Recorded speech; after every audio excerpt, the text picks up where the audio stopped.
Ja sam Teo Radetić, školan 3. B osnovne škole Milan Brozović Kastav. Koza neke dovice. Ivo Jartas. Deju da je nekada neka dovicava grade Kastve bila jako siromašna. Nižda ni imela, lego jednu jalovu kozičinu. Dečićina da su brižno plakala od gladi. Mukije peščicu po neke susedi dobila, zela je lončić i provala kozu po most, da bi možda kika pić mleka nategnula, pa da dece skuha kašu s mlekom.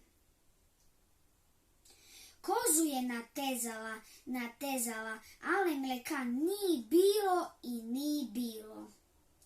Sirota je rekla: kozice moja, smiluj mi se, da dam dece večeru.